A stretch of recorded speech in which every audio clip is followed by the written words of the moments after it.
Olá, amiguinhos. Começamos a parte de química orgânica do nosso curso, né? Teremos algumas aulinhas tratando de química orgânica. Por volta de 1777, um químico alemão propôs, né, que se dividissem as substâncias em compostos inorgânicos e orgânicos, não é? A princípio era assim, essa química inorgânica iria estudar os compostos de origem mineral. E a química orgânica iria estudar os compostos de organismos provenientes de organismos vivos, não é? Bom, com essa ideia, o Berzelius, um outro químico, não é? Falou assim, bom, teoria da força vital. Para que existam compostos orgânicos, eu precisava de matéria viva para que eles pudessem existir, para sintetizar esses compostos orgânicos só em substâncias, em organismos vivos, não é? Bom, de repente um discípulo de Berzelius, brincando lá no seu laboratório, vai pegar um sal chamado cianato de amônio. Vamos dar uma olhadinha o que esse discípulo do Berzelius fez com esse sal. Então ele aqueceu o cianato de amônio e obteve ureia, que é um composto orgânico, não é?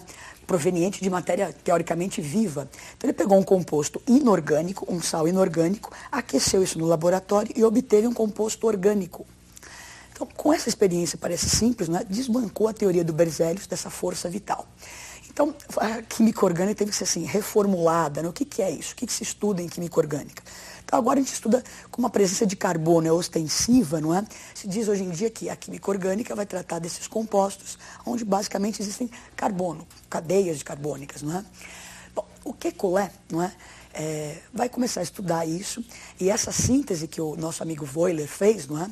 Inicia assim, nos químicos, uma grande vontade de sintetizar outras coisas, né? Animados com essa síntese dele, começam a sintetizar várias substâncias orgânicas.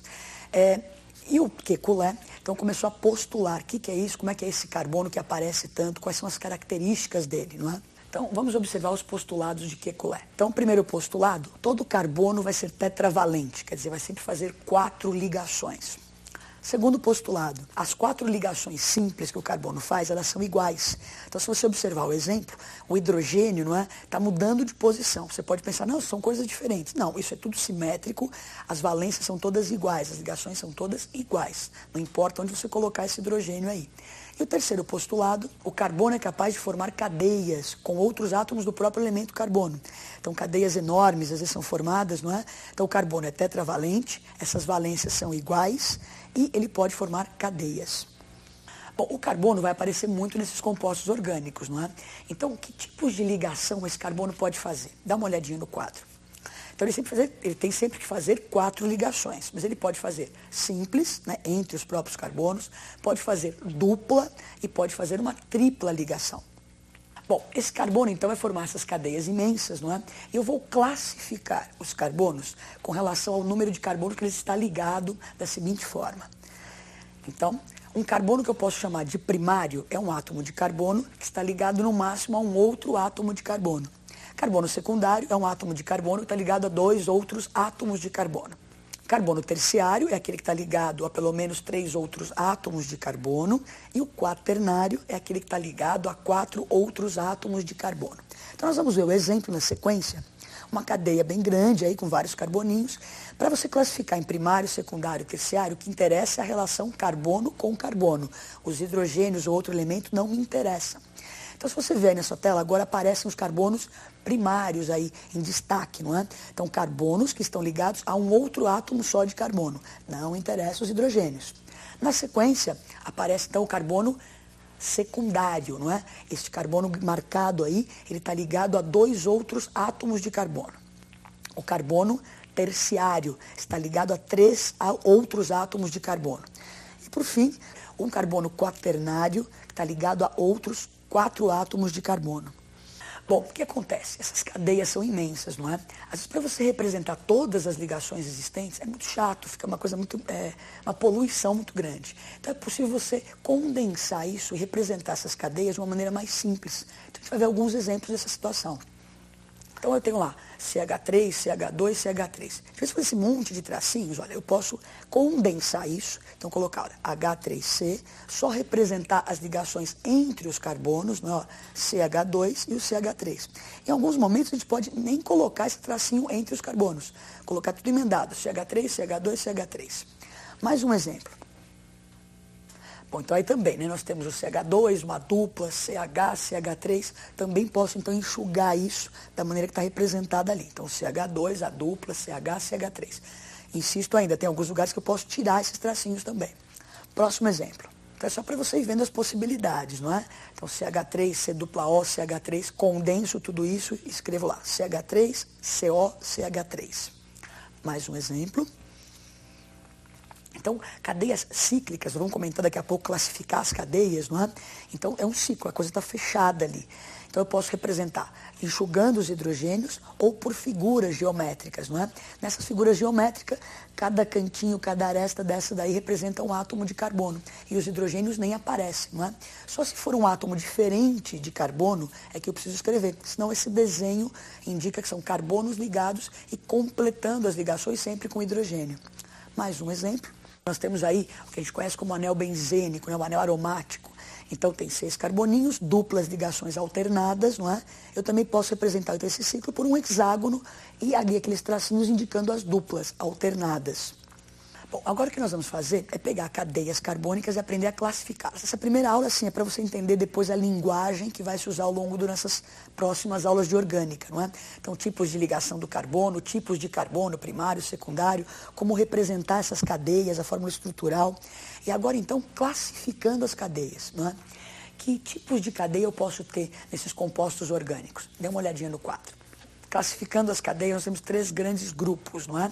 Cadeias carbônicas abertas, acíclicas ou alifáticas. Essas que têm 2 extremidades pelo menos, não é? Então, outro tipo de cadeia são as cadeias carbônicas fechadas ou cíclicas ou alicíclicas. Daqui a pouco nós vamos falar um pouquinho de cada uma dessas. E um terceiro tipo, que seriam as cadeias carbônicas cíclicas aromáticas, não é? Onde aparece sempre o anel benzênico. Então, falou em aromático, tem que aparecer esse anel benzênico. O que nós vamos fazer agora é destrinchar cada uma dessas 3 classes grandes que nós falamos aí. Então, falamos abertas, fechadas, aromáticas. Agora, nós vamos ver o que as possibilidades em cada um desses grupinhos, não é? Vamos classificar cada um desses tipos de cadeias mais profundamente. Então, você vai ver agora uma sequência de quadros, não é? Tratando dessas cadeias abertas, os tipos que eu posso encontrar, classificações, ramificações das cadeias abertas, ramificações das cadeias cíclicas e ramificações da aromática. Vamos lá para uma sequência de telas agora. Então, cadeia aberta, não é? Nas cadeias abertas ou acíclicas. Quanto ao tipo de ligação que existe entre os carbonos. Então, eu posso ter cadeias saturadas. Quando eu falo de cadeias, cadeias carbônicas, não é? Me interessa a ligação entre os carbonos. Então, se você olhar o primeiro exemplo aí, tem um nitrogênio na ponta. O que me interessa é a estrutura entre os carbonos. Então, cadeia saturada. O que é uma cadeia saturada? Quando há entre os carbonos somente ligações simples. Insaturada é quando há entre os carbonos duplas ou triplas ligações. Nós vamos classificar essas cadeias abertas quanto à presença de um heteroátomo. Se você ver o primeiro exemplo, até existe lá nitrogênio, que é um átomo diferente de carbono. Estamos falando de cadeia carbônica. O nitrogênio e o oxigênio estão nas extremidades, não estão entre os carbonos. Então, me interessa o que está acontecendo na cadeia de carbonos. Então, homogênea, quando não há um heteroátomo presente. Heterogênea, quanto entre os carbonos existe um heteroátomo, como no caso ali o oxigênio. Agora nós vamos continuar classificando as cadeias abertas, só que quanto à classificação dos carbonos, eu tenho carbonos primários, secundários. Então eu vou chamar de cadeia normal uma cadeia que só apresenta carbonos primários e secundários, como é o primeiro exemplo aí. Então ela é normal, só tem carbono primário e secundário, e por um acaso também homogênea. Na outra lá, ramificada, vai ser uma cadeia que tenha carbonos terciários ou quaternários, não é? Então parece que é meio apêndice ali, né? Uma coisinha pendurada. Então eu tenho mais de uma extremidade. São as cadeias ramificadas e nessa também homogênea. Bom, então aqui falamos um pouquinho de cadeia aberta, né? A classificação da cadeia aberta. Agora vamos pegar cadeias cíclicas, as cadeias fechadas. Então, nas cadeias alicíclicas ou fechadas ou cíclicas, não é? Vou classificar a cadeia de carbonos, quanto ao tipo de ligação entre os carbonos. Então, de novo, saturada, quando só existem simples ligações, insaturadas, quando houverem duplas ou triplas ligações. Então, ainda falando de cadeias fechadas, agora, quanto à presença do heteroátomo. Então, é um ciclo, você tem ali o ciclo. O que é um homocíclica, uma cadeia homocíclica? Quando não existe um heteroátomo. Uma cadeia heterocíclica, quando na cadeia existe o heteroátomo. Quer dizer, entre os carbonos, no ciclo, tem um átomo diferente de carbono. Falando ainda de cadeias fechadas, agora quanto à classificação do tipo de carbono. Então, o que é uma cadeia fechada, um cíclico, né? Uma cadeia cíclica normal? Aquela que só tem carbonos primários e secundários. O que é uma cadeia ramificada? Aquela que eu vou ter carbonos terciários e quaternários. Ambos aí são homocíclicas, não é? O ciclo só tem átomos de carbono. Bom, agora, para finalizar, só está faltando as cadeias aromáticas, não é? Então, vamos ver como é que se pode classificar algumas cadeias aromáticas. Então, nós temos a classificação. Bom, falou em aromático, lembra que tem que ter esse anel benzênico aí. Então, eu posso classificar quanto ao número de núcleos que eu tenho. Então, mononuclear, quando eu tenho só um núcleo benzeno. Polinuclear, quando eu tenho vários núcleos de benzeno numa molécula. Então, uma outra maneira de classificar as cadeias aromáticas são quanto à disposição desses núcleos aromáticos. Então, núcleos isolados, não há contato, tem um átomo de carbono entre os núcleos, não é? O primeiro exemplo. E núcleos condensados, quando os átomos de carbono dos núcleos podem se encontrar, e o nome está dizendo, condensados. Bom, o que nós aprendemos hoje, então, foi um pouquinho da introdução da química orgânica. Aprendemos os tipos de carbono, ligações que o carbono faz, aprendemos a classificar algumas cadeias abertas, fechadas, aromáticas.